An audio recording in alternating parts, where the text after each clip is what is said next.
कार्यकर्त्यांवरील हल्ल्यानंतर भाजप कार्यकर्ते पार्वती पोलीस ठाण्यात हजर झालेत. भाजप शहर अध्यक्ष धीरज घाटे आणि कार्यकर्ते पोलिसांसमोर हजर झालेले आहेत.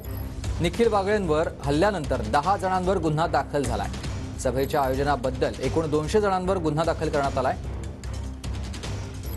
पोलीस ठाण्यामध्ये आपण बघतोय भाजपचे कार्यकर्ते दाखल झालेले आहेत.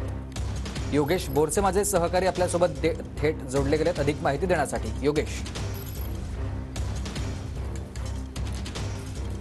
सुमित, काल निखिल वागळेंवरती जो काही हल्ला करण्यात आलेला आहे, काल त्यांच्या निर्भय बनो या कार्यक्रमाचं आयोजन करण्यात आलं होतं, ज्या कार्यक्रमाला भाजपसह महायुतीचा विरोध होता. आणि आपण काल बघितलं राष्ट्र सेवा दलाच्या कार्यालयाबाहेर महायुतीच्या कार्यकर्त्यांनी जोरदार असं आंदोलन केलं होतं. आणि त्यानंतर खंडोजी बाबा चौकामध्ये निखिल वागळे यांची गाडीची तोडफोड करण्यात आलेली आहे. त्यांच्या गाडीवरती हल्ला सुद्धा करण्यात आला होता.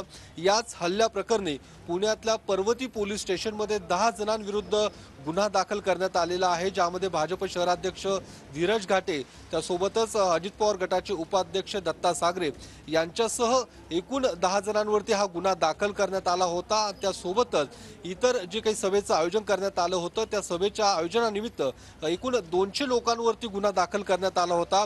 मात्र तोडफोडीचे जे काही ज्यांच्यावरती गुन्हे दाखल होते त्या 10 जणांना आता पर्वती पोलीस स्टेशनमध्ये हजर करण्यात आलेलं आहे. त्यांना ताब्यात घेण्यात आलेलं आहे आणि आता या 10 जणांची पर्वती पोलिसांकडून चौकशी सुरू आहे.